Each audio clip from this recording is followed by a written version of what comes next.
Mic party politics by Sunil Shukla.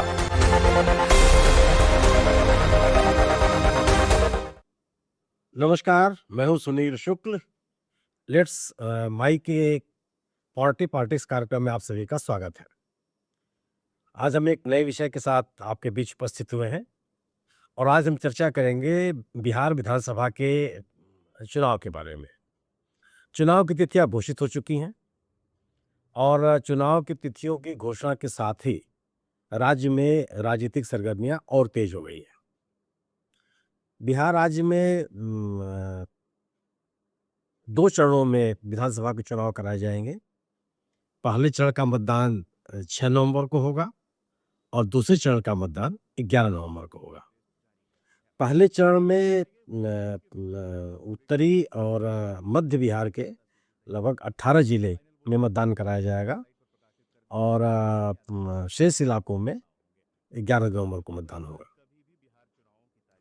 दोनों प्रमुख सत्ता के दावेदार, दोनों प्रमुख गठबंधनों की राजनीतिक सरगर्मियां बहुत तेज है और दोनों की प्रतिष्ठा दांव पे है। एनडीए, जिसमें भारतीय जनता पार्टी, जनता दल यूनाइटेड, चिराग पासवान जी की लोजपा, जीतन मांझी जी के हम जैसे राजनीतिक पार्टियां शामिल हैं, वो सत्ता को बनाए रखने के लिए प्रयत्नशील हैं। वहीं दूसरी तरफ महागठबंधन, जिसको राष्ट्रीय स्तर पर इंडिया दल समूह कहा जाता है, जिसमें कांग्रेस, राष्ट्रीय जनता दल, सीपीआई माले, पशुपति पारस जी की लोजपा और सहनी साहब की वीआईपी, ये प्रमुख पार्टियां शामिल हैं। ये 20 सालों का जो राजनीतिक सूखा है उससे बाहर निकलने का प्रयास करेंगी, सत्ता में दोबारा आने का प्रयास करेंगी। 2005 से लगातार सत्ता से बाहर है। लालू जी की सरकार के जाने के बाद से नीतीश कुमार जी ही कुछ समय के लिए राष्ट्रीय जनता दल जरूर सत्ता में आ गया था, लेकिन बाकी समय सत्ता से बाहर ही रहा। वो भी जब राष्ट्रीय जनता दल सत्ता में आया था तो उससे मुख्यमंत्री नीतीश कुमार जी ही थे। गोया की सरकार का नेतृत्व नीतीश कुमार जी के ही हाथों में रहा। अब सवाल यह है कि 2025 का जो चुनाव है, इस चुनाव में राजनीतिक स्थितियां क्या होंगी और दोनों दलों के सामने, दोनों महागठबंधनों के सामने, दोनों गठबंधनों के सामने किस तरह की चुनौतियां? क्या कोई तीसरा पक्ष भी है जो इस चुनावी राजनीति को प्रभावित करता हुआ नजर आ रहा है? आमतौर पे पिछले वर्षों में चुनाव की जो स्थिति रही है वो मुख्य रूप से इन्हीं दोनों गठबंधनों के बीच में चुनावी संघर्ष हुआ और लेकिन इस बार के चुनाव में एक नया राजनीतिक परिवर्तन यह है कि प्रशांत किशोर जी की पार्टी जनसुराज, यह भी पिछले 3 वर्षों से प्रशांत किशोर बिहार राज्य के विभिन्न क्षेत्रों में लगातार घूम रहे हैं, तो एक बड़े दावेदार वो भी हैं और बाकायदे विधानसभा के चुनाव को प्रभावित करते हुए नजर आ रहे हैं। जनसुराज पार्टी इस मामले में भी आप इसका उल्लेख किया जा सकता है कि वो पहली पार्टी है जिसने अपने 51 उम्मीदवारों के मैंने पहली लिस्ट जारी कर दी। बृहस्पतिवार को इन्होंने अपनी पहली लिस्ट जारी की और जिसमें कई मूर्धन्य लोगों को या राज्य के चर्चित लोगों को स्थान मिला है। सामाजिक समीकरणों का भी बहुत ही बेहतर तरीके से ख्याल रखा गया है और लोगों का ये मानना है कि जिन सामाजिक समीकरणों के तहत उम्मीदवारों की घोषणा की गई है, इससे दोनों गठबंधन प्रभावित होंगे। माने महागठबंधन भी प्रभावित होगा और एनडीए भी प्रभावित होगा। महागठबंधन के प्रभावित होने की बात इसलिए कही जा रही है कि 40% से अधिक सीटें, मैंने 51 सीटों में से लगभग 40% सीटें पिछड़ों या अति पिछड़ों दलित समुदाय के लोगों को दी गई है। अल्पसंख्यकों को भी 5-6 सीटें दी गई हैं। सवर्ण समुदाय के लोगों को भी दी गई हैं। प्रमुख लोगों में कर्पूरी ठाकुर की ग्रैंड डॉटर, पौत्री, उसको भी टिकट मिला है।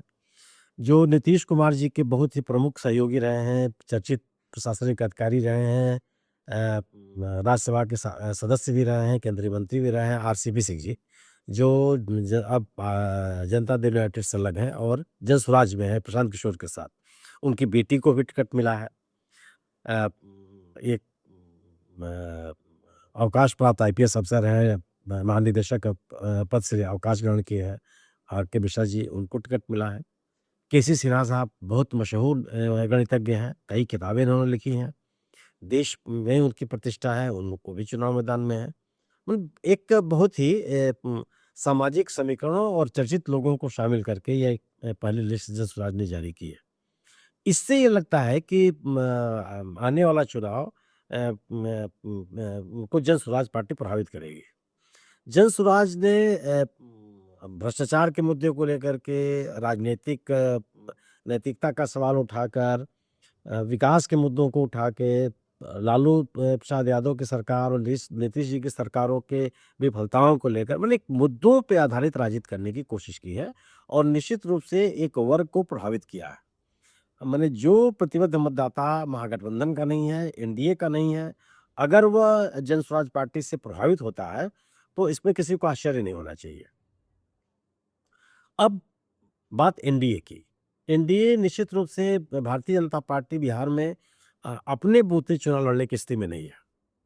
अपने बूते वो सरकार बनाने की स्थिति में नहीं है, उसको सहयोगी चाहिए, नीतीश कुमार जी चाहिए।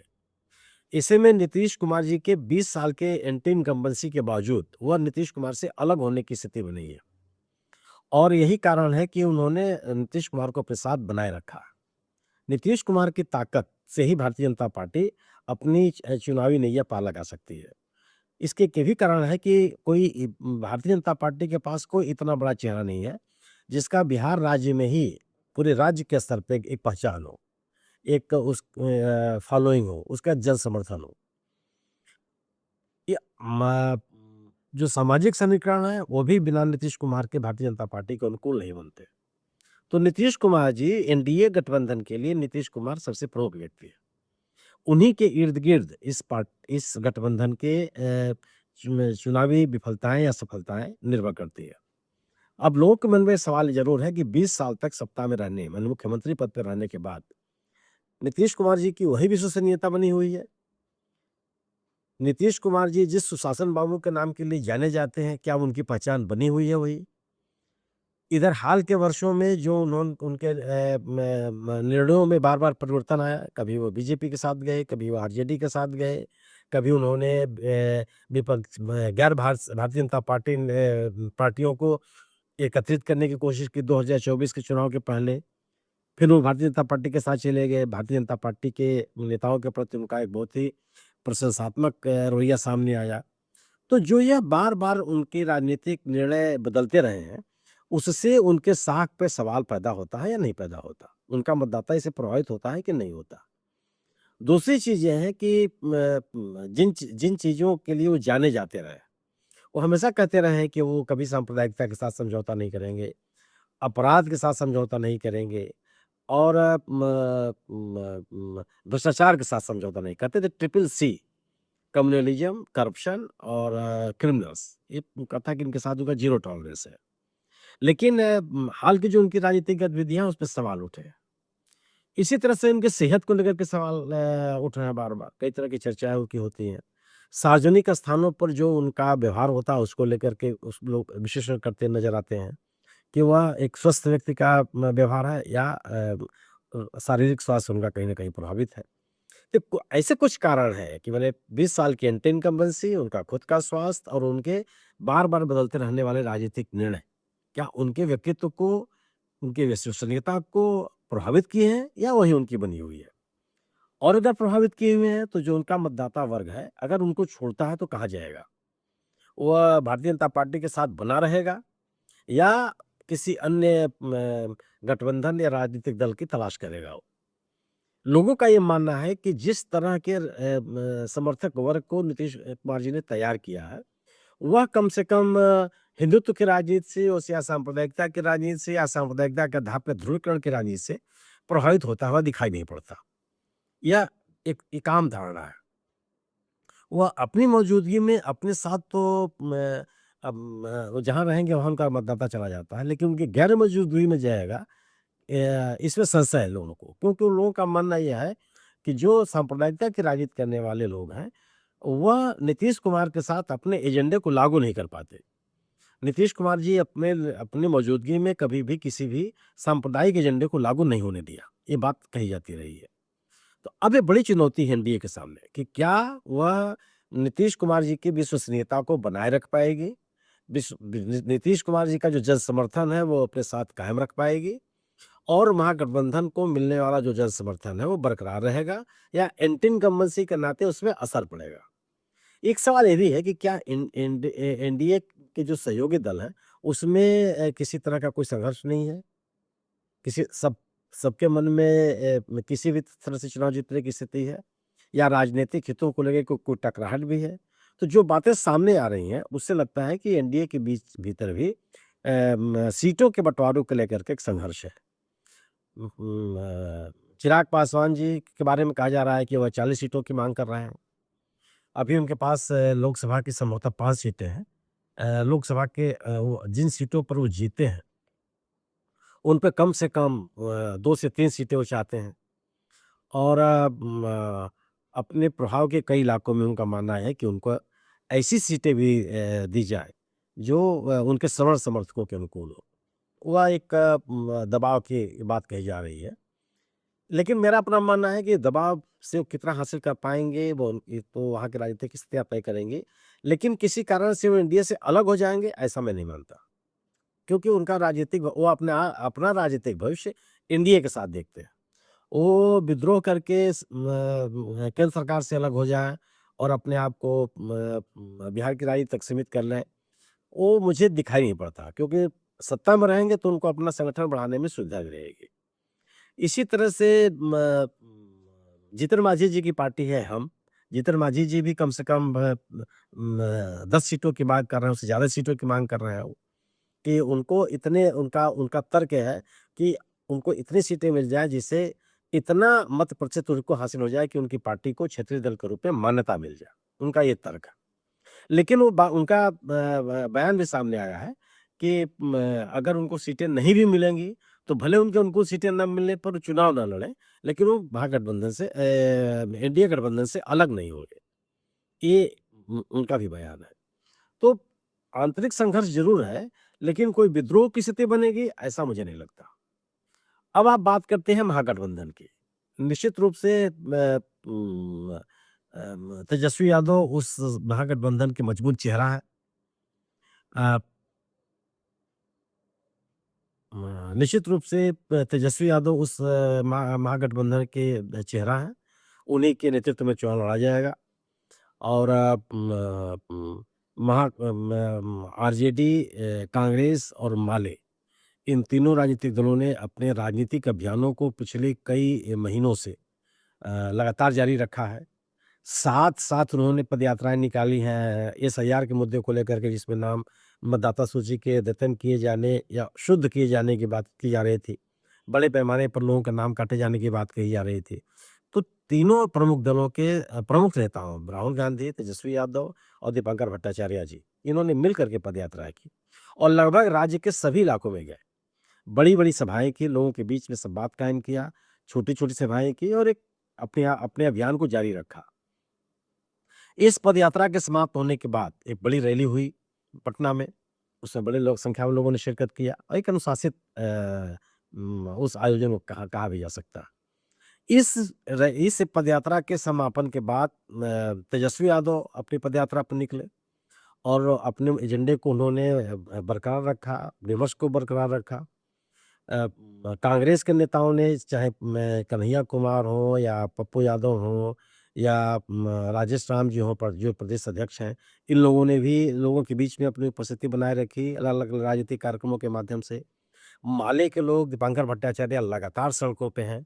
गोया कि महागठबंधन अपने मुद्दों को लेकर के और उन मुद्दों को जीवित रखने के लिए सड़कों पे है। वो लगातार बना हुआ है। इस बीच एक स्थिति है, ये भी वहाँ भी सवाल पैदा हो रहा है कि क्या सीटों को बँटवारे को लेकर के कोई मतभेद उस पार्टी के भीतर भी है?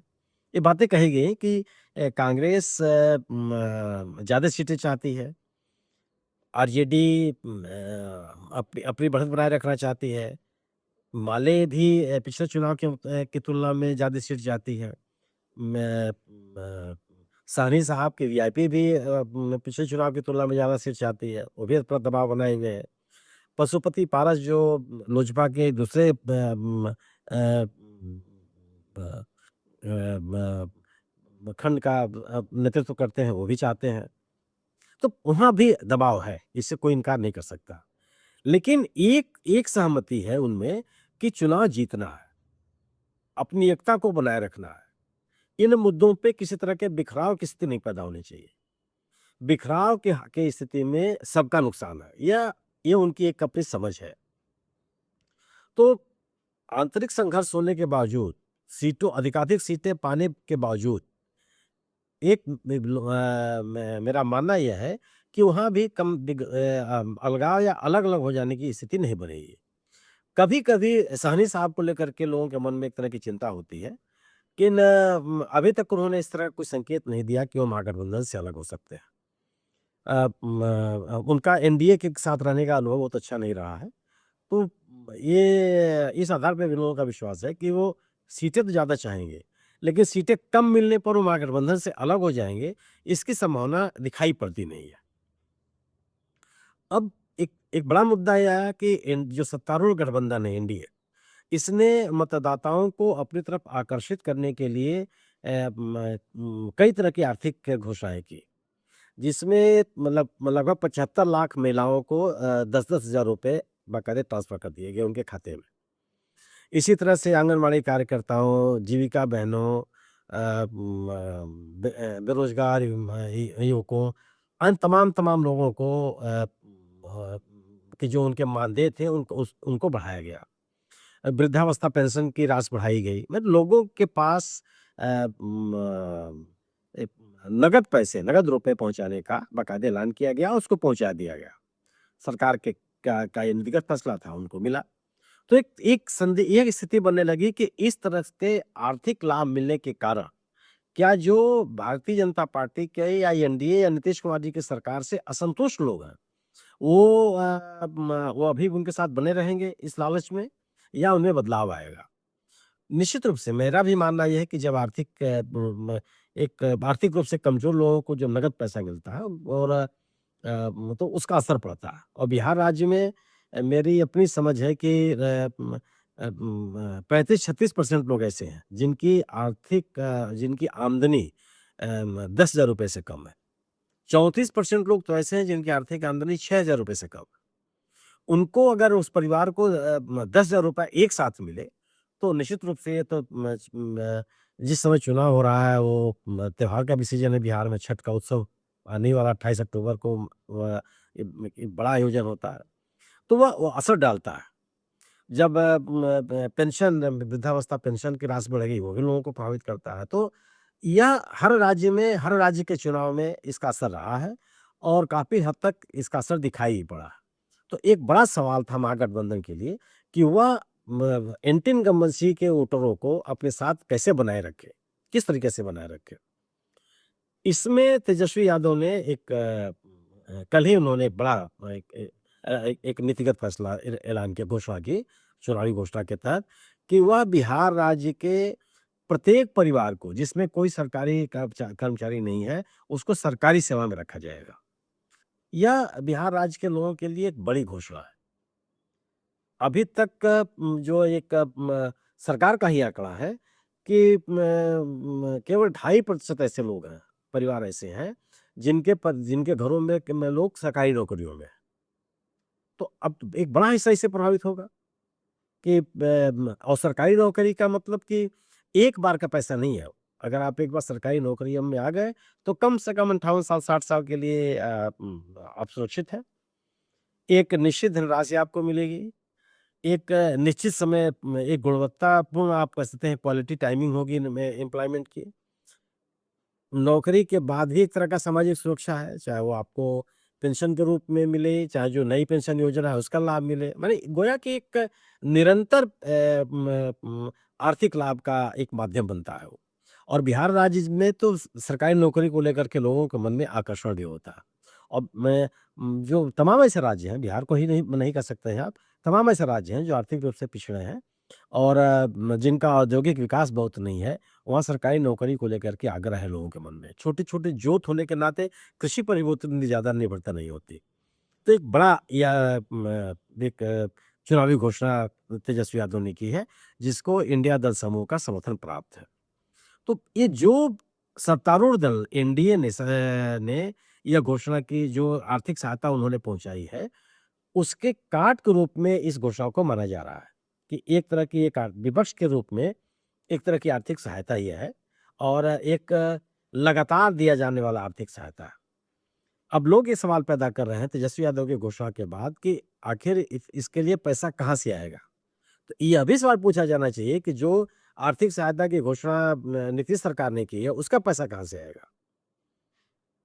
इस राज्य की तो इतनी अर्थव्यवस्था नहीं है। कुल 3 साढ़े 3 लाख करोड़ रुपए का पूरा बजट है और जो आर्थिक घोषणाएँ की गई हैं, वही लगभग 2.5 लाख करोड़ रुपए का खर्च है वार्षिक रूप में। तो ये पैसा कहाँ से आएगा? तो अगर सरकार की आज की घोषणाएँ लागू की जा सकती हैं, तो आने वाली सरकार भी अपनी घोषणाएँ लागू कर सकती है। संदेह अगर किया जाना चाहिए तो दोनों के ऊपर किया जाना चाहिए कि नीतीश कुमार जी कैसे लागू करेंगे अपनी आने वाले दिनों में अपनी योजनाओं को और तेजस्वी यादव भी कैसे लागू करेंगे। ये दोनों के सामने सवाल है। लेकिन केवल तेजस्वी यादव की घोषणा पर सवाल पैदा करके उसको खारिज कर दिया जाए, ये मुझे लगता है कि उस राज्य के लिए राज्य की जनता के लिए बहुत तर्कसंगत नहीं है। सवाल उठेंगे तो दोनों पे उठेंगे और दोनों की विश्वसनीयता में खतरे में पड़ेगी। तो अपने आर्थिक सहायता दे करके एनडीए आज की नीतीश सरकार सत्ता में बना रहने का प्रयास कर रही है। वहीं दूसरी तरफ नौकरियों का आश्वासन दे करके तेजस्वी यादव का नेतृत्व वाला जो महागठबंधन है, वो सत्ता में आने का प्रयास कर रहा है। सरकारी नौकरी की जो घोषणाएँ हैं, वो 2020 के चुनाव में भी उसका लाभ दिखाई पड़ा और इससे घोषणा किया था आरजेडी ने, माने तेजस्वी यादव के नेतृत्व में और आरजेडी 2020 के चुनाव में सबसे सिंगल लार्जेस्ट पार्टी बन के उभरी और कुछ ही मतों के अंतर से वो सत्ता से बाहर रह गई। तो उनको ये लगता है कि इस घोषणा से उनको फ़ायदा होगा और वह अपने मतदाताओं को अपने साथ बनाए रख पाएँगे। अब इन चुनावी घोषणाओं के साथ-साथ या सरकार के द्वारा लोगों के जेब में पैसा पहुँचाने के साथ-साथ एक बड़ा सवाल ये भी है कि जो सामाजिक समीकरण है, वो सामाजिक समीकरण किस रूप में किसको मददगार साबित होंगे? ये बात कही जा रही है कि तेजस्वी यादव के पास पिछड़े वर्ग में खासतौर से यादव समुदाय और अल्पसंख्यकों का समर्थन प्राप्त है और एक मजबूत जन समर्थन उनके बीच में इनकी है। अब इनकी कोशिश ये है कि जो अति पिछड़े हैं, अति दलित हैं और सवर्णों का एक हिस्सा है, उसको अपने साथ ले आएँ। कांग्रेस के माध्यम से, माले के माध्यम से इसमें हो सकता है कि कुछ सफलता मिले। दलित समुदाय भी इंडिया गठबंधन की तरफ आकर्षित हो सकता है। उसका अगर कोई कारण बनेगा तो कांग्रेस बनेगी या माले के गठबंधन संगठन सहायक साबित होगा। और अगर वो इस वर्ग में सेंध लगाने में कामयाब है, तो उनकी बड़ी राजनीतिक सफलता होगी और वह इसका असर चुनावी राजनीति पे ही पड़ेगा। वहीं दूसरी तरफ जो एनडीए गठबंधन है नीतीश कुमार जी के नेतृत्व में, भारतीय जनता पार्टी अपने सांप्रदायिक ध्रुवीकरण पर उसको विश्वास है कि जो गैर मुसलमान वर्ग है, वह ध्रुवीकृत होकर के, संगठित होकर के उनके साथ आएगा। नीतीश कुमार जी का इस सामाजिक संगठन के जन समर्थन के साथ-साथ नीतीश कुमार जी का जो अति पिछड़ा, अति दलित और महिलाओं का समर्थन है, वो उनके साथ जाएगा। तो इस समीकरण के साथ इंडिया गठबंधन एक मजबूत स्थिति में पाया जाता है इंडिया दल समूह की तुलना में। लेकिन दोनों दलों के साथ ये स्थिति बनी रहेगी, यह अभी विमर्श का विषय है। या इसको अभी आप बहुत विश्वासपूर्वक कुछ नहीं कहा जा सकता। और इन दोनों गठबंधनों के जो मतदाता वर्ग है, उसमें जन स्वराज पार्टी कितना सेंध लगाएगी। क्यों दोनों गठबंधनों के बीच में मतों का अंतर बहुत ज़्यादा नहीं है। अगर थोड़े बहुत भी मत प्रतिशत इधर-उधर हुआ, तो दोनों का नुकसान है। जन स्वराज के प्रति कितने लोग आकर्षित होते हैं, ये बड़ा सवाल है। और जन स्वराज के प्रति आकर्षित होने वाले मतदाता केवल एक गठबंधन को प्रभावित करेंगे या दोनों गठबंधनों को प्रभावित करेंगे, यह भी एक विचारणीय विषय है। तो कुल मिलाकर के आप ये कह सकते हैं कि बहुत रोचक स्थिति में है बिहार विधानसभा का चुनाव कि सत्ता में बने रहेंगे नीतीश कुमार जी 20 साल के बाद भी या सत्ता से बाहर होंगे। एक बात लगातार कही जा रही है कि परिवर्तन की स्थितियां हैं वहाँ, लोग परिवर्तन चाह रहे हैं। तो लोगों के मन में भी सवाल है कि मुख्यमंत्री क्या परिवर्तन चाहते हैं या पूरी सरकार का परिवर्तन चाहते हैं, या इस पे भी चर्चा है लोगों के बीच में। एसआईआर के कारण जो चुनाव की प्रक्रिया है उसको लेकर के भी लोगों में तरह तरह के संदेह हैं। कल भी सुनवाई हुई थी माने पिछले बृहस्पतिवार को, उसमें भी कई तर्क दिए गए याचिकाकर्ताओं की ओर से कि जो मतदाता सूची को शुद्ध या अद्यतन किए जाने का दावा किया जा रहा है वो कितना बेईमानी है, कितने बड़े पैमाने पर लोगों के नाम कटे हैं। अभी ढेर सारे ऐसे लोग हैं जो मतदाता सूची में उनका नाम शामिल होने से वंचित रह गए हैं। तो एक बड़े विमर्श का विषय मतदाता सूची भी है और लोगों का ये है कि निर्वाचन आयोग लोगों की जिम्मेदारी बनती है कि चुनाव की प्रक्रिया को लेकर के किसी तरह का कोई भी संदेह, किसी तरह का संशय, किसी भी तरह का आरोप अगर लोगों के बीच में या विपक्षी दलों की तरफ से है तो दूर किया जाना चाहिए। तो निर्वाचन आयोग की गतिविधियों, महागठबंधन और एनडीए के अपने अपने राजनीतिक समीकरण और उसमें उभरती हुई जन स्वराज पार्टी, ये पूरी तस्वीर है इस समय बिहार विधानसभा के चुनाव की। और जो साफ होगी जैसे जैसे चुनाव और आगे बढ़ेगा, मतगणना नामांकन की प्रक्रिया शुरू होगी, उम्मीदवार सामने आएंगे तो और तस्वीर साफ होती हुई नजर आएगी। आज बस इतना ही, फिर मुलाकात होगी एक नए विषय, एक नई चर्चा के साथ। नमस्कार। आप सुन रहे थे let's mind more than radio. Follow कीजिए हमें हमारे सोशल मीडिया प्लेटफॉर्म्स पर। It's time for news. It's time for more than radio. Presenting the first radio news app, Let's Mic. Let's Mic, a news-based app on your phone where you get to watch and listen news, talk shows, interviews, radio show podcasts. On Let's Mic, you get all relevant information of TV, print, radio, podcast, and digital. Let's Mic talks about every segment of life.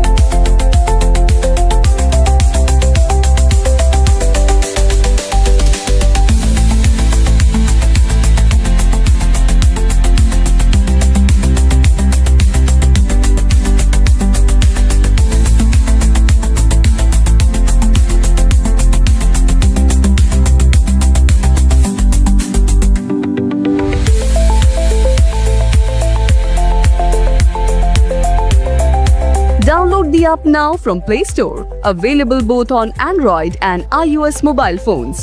Follow us on YouTube, Instagram, Twitter, LinkedIn, Facebook, Telegram, WhatsApp, Snapchat. Let's talk, let's connect, and let's mic. It's time for news.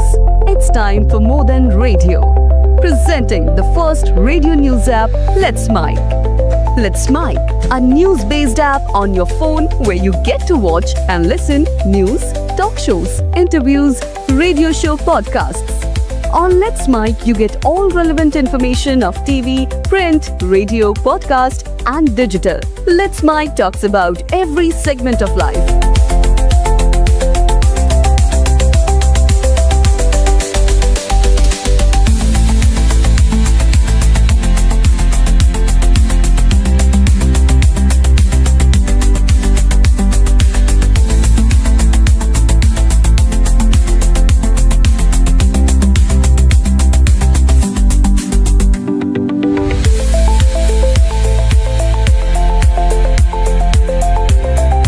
Download the app now from Play Store. Available both on Android and iOS mobile phones. Follow us on YouTube, Instagram, Twitter, LinkedIn, Facebook, Telegram, WhatsApp, Snapchat. Let's talk, let's connect, and let's mic.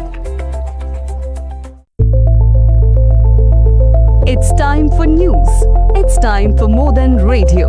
Presenting the first radio news app, Let's Mic. Let's Mic, a news-based app on your phone where you get to watch and listen news, talk shows, interviews, radio show podcasts. On Let's Mic, you get all relevant information of TV, print, radio, podcast, and digital.